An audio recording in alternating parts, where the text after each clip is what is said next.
কুম্ভের মেলা যাওয়ার গল্পটা শুরু হয়েছিল বেনারস থেকে। সময় ছিল তখন সকাল 4টে, আর এই অন্ধকার কুয়াশার মধ্যে দিয়ে আমি বেরিয়ে পড়েছিলাম প্রয়াগরাজ যাওয়ার উদ্দেশ্যে। বেনারসি জাংশনে পৌঁছে বেশ চমকে যাই। শয়ে শয়ে পুণ্যার্থীরা এরকমভাবেই রাত কাটাচ্ছে প্ল্যাটফর্মের উপর। আমি দেখে একটু মনে জোর পাই আর অপেক্ষা করতে থাকি আমার ট্রেনের জন্য। আচ্ছা, একটা কথা বলো, প্ল্যানিং তো আমরা সবাই করি, কিন্তু প্ল্যান মাফিক কি আমাদের লাইফ চলে? আমার ট্রেনের টিকিট কাটা ছিল, আমি এখানে 3 ঘন্টা অপেক্ষা করলাম। ট্রেন এখনও যে স্টেশন থেকে বেরোনোর কথা সেখান থেকে বেরোনি, নাই করে 6-7 ঘন্টা ট্রেন লেট। তো আমি যে ওয়েটিং লাউঞ্জে অপেক্ষা করছিলাম সেখানে লোকটা বলল যে বাসে বেরিয়ে যাও, অনেক তাড়াতাড়ি পৌঁছে যাবে। তাই আমি এখন বেরিয়ে যাচ্ছি, বেরিয়ে দেখি বাস পাই কিনা, বাসে যাব তাহলে। ফাইনালি বাসে উঠে গেলাম প্রয়াগরাজ যাওয়ার। মানে কি ভাগ্যে যেন আমি ডিসিশনটা নিলাম, হয়তো খুব ভালো করেছি। লেটস সি এবার কখন পৌঁছাই। বুঝো, বাসে বসে গেছি প্রয়াগরাজ যাওয়ার। ট্রেনের টিকিটটা বেকার গেল, বাট দিনটা নষ্ট না হলেই হলো। 188 টাকার টিকিট নিল বাসে, আর কোথায় আমি ট্রেনে টিকিট করেছিলাম 1100-1200 টাকা। মানে আর যেতেও টাইম কম লাগবে, অলমোস্ট 2.5-3 ঘন্টা লাগবে। কপালে ছিল এটাই, অ্যাডভেঞ্চার ছিল কপালে, ওই কারণেই হচ্ছে। ভীষণ মুশকিলে পড়েছি। বাস আমাদেরকে মাঝ রাস্তায় নামিয়ে দিল, মাঝ রাস্তা না, 15 কিলোমিটার আগে প্রয়াগরাজের থেকে। এখন অটো করে যেতে হচ্ছে, কি বলছে, কি একটা জায়গা বললো, আন্ধাওয়া থেকে আবার ব্রিজ পার করে আবার হয়তো ওখান থেকে কোনো গাড়ি ফাড়ি যদি পাই তাহলে সেই হিসাবে যাব। ভীষণ সমস্যা এখন এইখানে যাতায়াত। অটো করে এই অবধি ছেড়ে দিল, এবার এখান থেকে আবার হেঁটে বলছে রাস্তাটা ক্রস করলে ওখান থেকে আবার অটো ফটো পাওয়া যাবে যাওয়ার। মনে হচ্ছে যেন বর্ডার ক্রস করছি, এরকমভাবে যাযাবরের মতন, খালি এই গাড়ি ওই গাড়ি, এই গাড়ি ওই গাড়ি করে মেমোরেবল হয়ে যাচ্ছে জিনিসটা। ভবিষ্যতে মানে অনেক বছর মনে থাকবে এরকমভাবে, যে এরকম স্ট্রাগল করে একটা জায়গায় গেছিলাম। সঙ্গম এখান থেকে এখন আরও 10 কিলোমিটার হাঁটা শুরু করেছি। দেখি ওই রাস্তার ওপার থেকে কিছু পাই কিনা। भैया संगम तक जाएंगे। আবার অটোতে উঠলাম, আবার অটো একটুখানি সামনে অবধি ছেড়ে দেবে। এখন আমি আর মানে সেটা নিয়ে টেনশন করছি না বা কিছু করছি না, just go with the flow. যেরকমভাবে নিয়ে যাচ্ছে কপাল সেরকমভাবে চলে যাচ্ছি, কোথাও না কোথাও গিয়ে তো পৌঁছাবো। একজনের বাইকে উঠলাম, বাইকে করে যাচ্ছি, 150 টাকা করে বললো, सामने অবধি ছেড়ে देवे। भैया थोड़ा सामने तक छोड़ दे, कोई रास्ता नहीं है क्या? रास्ता बाइक जाने नहीं दे रहे भाई। बाइक भी नहीं जाने दे रहे।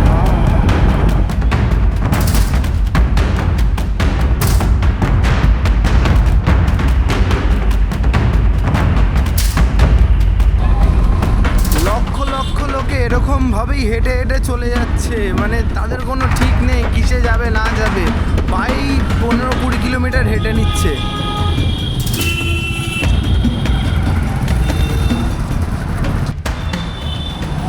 রাস্তাঘাটের অবস্থা বিভৎস খারাপ, মানে এত জ্যাম লেগে আছে, প্রত্যেক কটা চৌরাস্তাতে নো এন্ট্রি, মানে কোনো মানে নেই, বেকার হ্যারাসমেন্ট এগুলো সবার।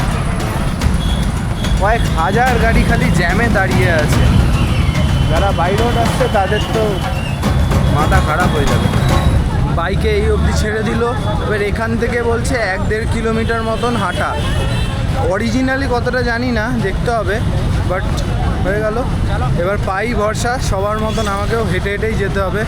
তবে যে 150 টাকা বাইকে নিল, ঠিক আছে, মানে যা পয়সা নিয়েছে, এতটা রাস্তায় এসছে, তার মধ্যে যা জ্যাম ছিল, খুব সমস্যাই হতো যদি আমি অন্য কোনো রাস্তায় আসতাম। যাক, ঠিক আছে, এবার হেঁটেই যেতে হবে।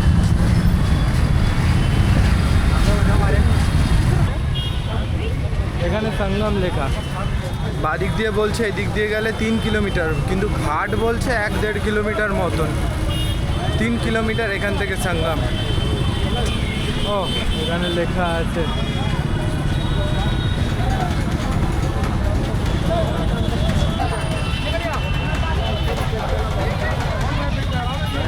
সবাইকে জিজ্ঞেস করে করে জাস্ট এগিয়ে যাচ্ছি, জানি না, জাস্ট জিজ্ঞেস করছি সঙ্গমের রাস্তা কোনটা, সঙ্গমের রাস্তা কোনটা। যে যেরকম দেখাচ্ছে আমি এগিয়ে চলে যাচ্ছি, কোনো কিছু ঠিক নেই। কিন্তু তারপরেই এলো সেই মুহূর্ত। অবশেষে দেখা পাওয়া গেল কুম্ভের মেলার দর্শন। দেখো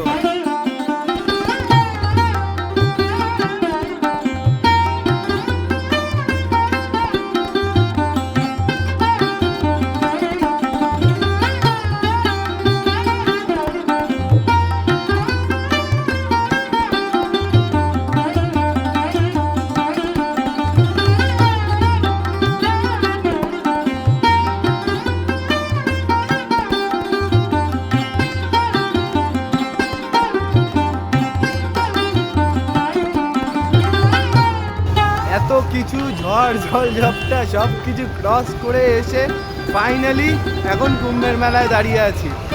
অসাধারণ লাগছে, লক্ষ লক্ষ লোকেরা এখানে এসে সব জমায়েত করছে। একবার সঙ্গমের সামনের ভিড়টা দেখুন, পুরো লোকে লোকারণ্য। আমি ভাবতেও পারিনি যে এই সময় এতটা ভিড় হবে।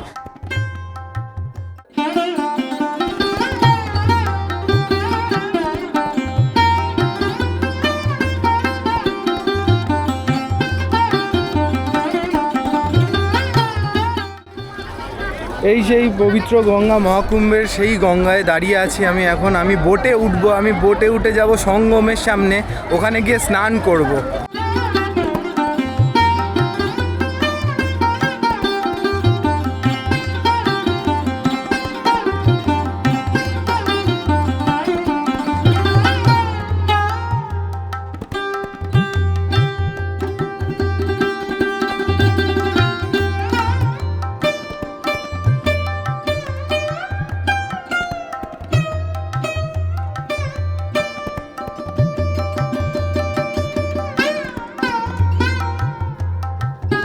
চলো এবার জলে নামা যাক। আরে হাঁটুরও নিচ অব্দি জল, ভীষণ ঠান্ডা জল। সামনে যাব, ওখান থেকে ডুব দেবো। আচ্ছা বেশি আমি না ক্যামেরা ঘোরাতে পারবো না, কারণ আশেপাশে অনেক মহিলারা চেঞ্জ করছে। আমি আগে সামনে যাই, দেন তোমাদেরকে দেখাচ্ছি।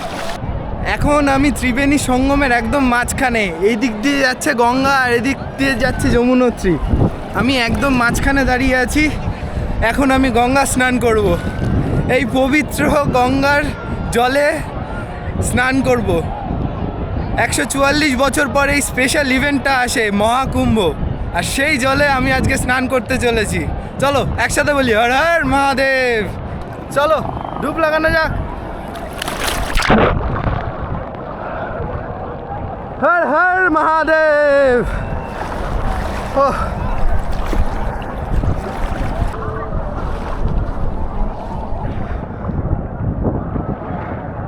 প্রয়াগরাজ যেমন তেমনভাবে তো পৌঁছে গেছিলাম, কিন্তু এই স্নানটা করার পর কোনো আর আফসোস নেই, কোনো কষ্ট নেই। হর হর মহাদেব। এখন এখান থেকে আমি বোট ভাড়া করেছিলাম, যেরকম দেখালাম। এবার বোটে যাব, চেঞ্জ করব, করে হোটেল খুঁজতে হবে। তারপরে এখন হোটেল ঠিক হয়নি, হোটেল ঠিক করব, খাওয়া দাওয়া করব। সকাল থেকে ঠিকঠাক খাওয়া দাওয়া হয়নি। চলো স্নান করে নিচ্ছি। আর বিভৎস ঠান্ডা হাওয়া আসছে না, গঙ্গার জলও ভীষণ ঠান্ডা। ঠান্ডা লাগছে পুরো, গায়ে মনে হচ্ছে কেউ পিন ফোটাচ্ছে, এরকম ঠান্ডা।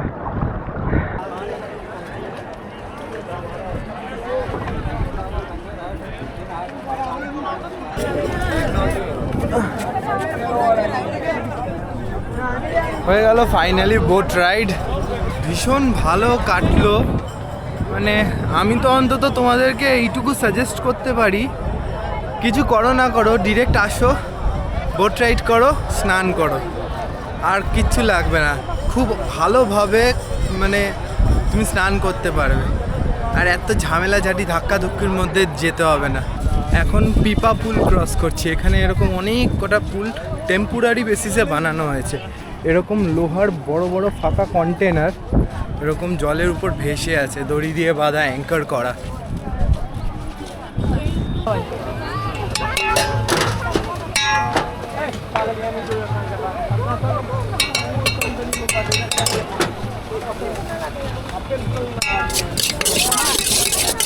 একটা সুইট কর্ন কিনলাম, একটুখানি খিদে পেয়েছে। অনেকক্ষণ মানে কি হিসাব মতন আমি সেই সকালবেলা খেয়েছিলাম একটু পোহা, বাসটা যেখানে দাঁড়িয়েছিল, তারপরে এটা খাবো। আমি অনেকক্ষণ ধরেই হেঁটে যাচ্ছি, আর একটা জিনিস আমি নোটিস করলাম যে এখানে যদি কেউ আসো যাদের হাঁটা চলার সমস্যা আছে তাদের ভীষণ কষ্ট, কারণ এই ভিতরে এত বড় জায়গা কোনো আন্দাজ নেই। প্রায় 10-15 কিলোমিটার জুড়ে এরকম ঘাটের উপর ঘাট করা আছে, তার উপরে অনেক অনেক বড় জায়গা।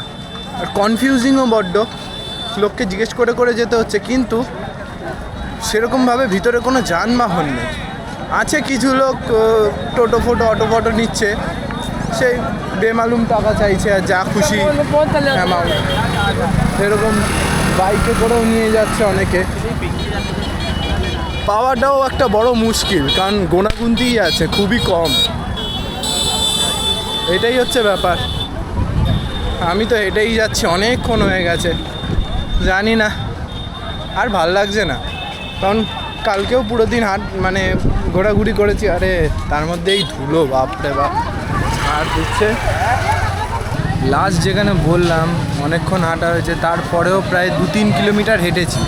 হাঁটার পর একটা বাইক ঠিক করলাম, এখান থেকে এবার বাইকে করে যাব। পারছিলাম না, আর জাস্ট যা বললো আমি মেনে নিলাম আর কি। এখন আর জাস্ট আমি একটা হোটেলে যেতে চাই।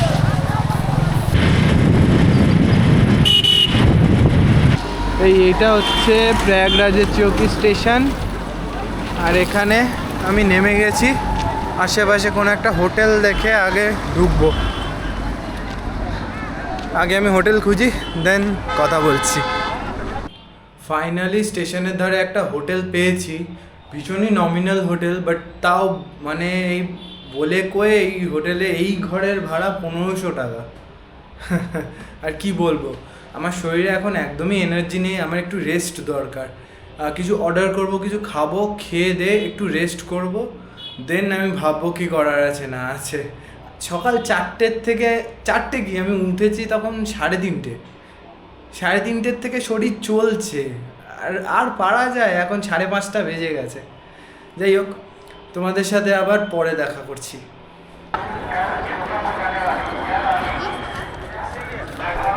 এই হচ্ছে প্রয়াগরাজ স্টেশন, আর আমি এখন যাব ট্রেন ধরতে। কালকের থেকে কোনো ভিডিও করিনি, কারণ তেমন একটা ভালো এক্সপিরিয়েন্স ছিল না, শরীরটাও ঠিকঠাক ছিল না, তাই আর ভিডিও করিনি। যাই হোক, এতদূর দেখেছো যখন লাইক করে দিও। কীরকম লাগলো আমার এই কুম্ভের সিরিজটা আর বেনারসের সিরিজটা আমাকে জানিও। আর দেখা হবে তোমাদের সাথে নেক্সট ভিডিওতে। আপাতত টাটা।